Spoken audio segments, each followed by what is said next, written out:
That's why if you've ever noticed going into a casino, you see blue lights everywhere, right?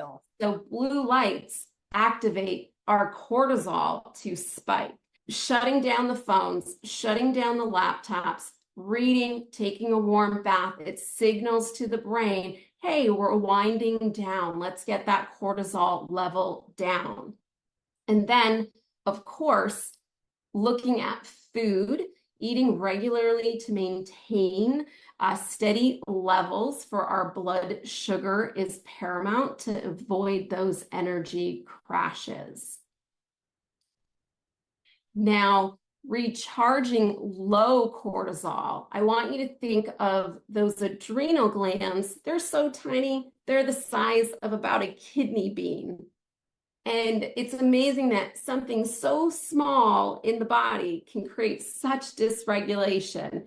And they really think of them as a battery, because the more stress, the more we're releasing our stress hormones. Eventually, these batteries, they get depleted, creating that hypo low cortisol. So we need to begin to restore and replete these batteries. And so that can look like learning to breathe and pace yourself.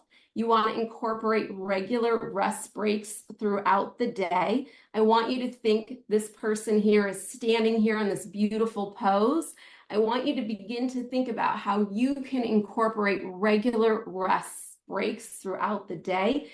Create this beautiful rhythm in your life to help energize those batteries of those adrenal glands. So again, gentle movement is so key. Engaging in things as simple as going outside in nature, doing some grounding work, taking your shoes and socks off, walking in the grass will really help begin to create your nervous system to be more regulated. So engaging in gentle movement is so important for hypocortisol adrenal fatigue responses. Again, the steady nutrition, we want to look at food like medicine, and we want to eat small, balanced meals with adequate protein. Protein is so important to maintaining our lean muscle mass. Lastly, we cannot forget about hydration. So ensuring we're hydrated throughout the day. I can't overemphasize, again, it seems like such a small thing because I think here in the States, we take the fact that we have water so readily available to us for granted. But our bodies are composed of 70% water, and our body needs continual replenishment with H2O throughout the day.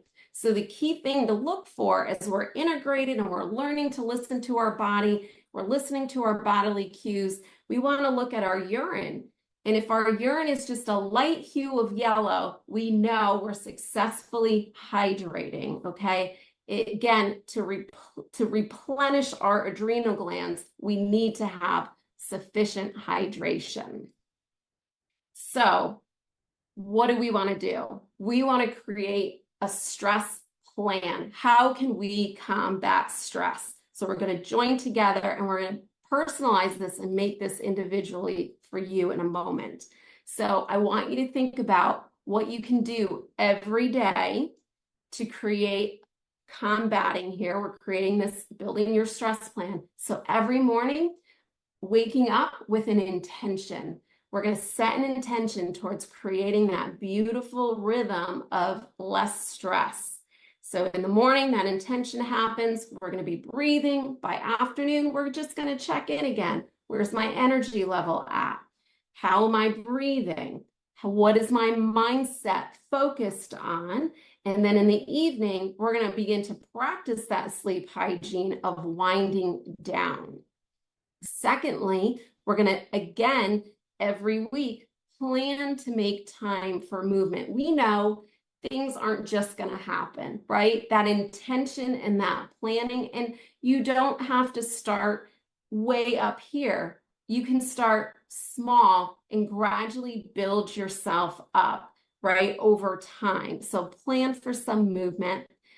Also, we can't underestimate the connection that we can have with someone else. Sometimes just hearing someone's voice brings us right into that calm phase. So be sure to reach out and to connect with someone. Again, spending time outdoors. I don't know where everybody is located. We know fall is coming and winter is coming here up in the Northeast, but even then, being bundled up and taking a walk outdoors certainly can get good detoxification and get energy moving in the body. And then when you have stressful moments, because we're all going to have stressful moments, we're all going to be challenged, we need to develop to have these tools in our toolbox. What are those things going to look like for you? So again, those quick breathing exercises, you can do that anywhere. You might be in a grocery store, you might be in your car, wherever you are. It's so easy to adapt to doing these quick breathing exercises. I already mentioned some grounding activities. One of the things too is there are grounding sheets, available that certainly can help us get more grounded. So that's something when we can't go outside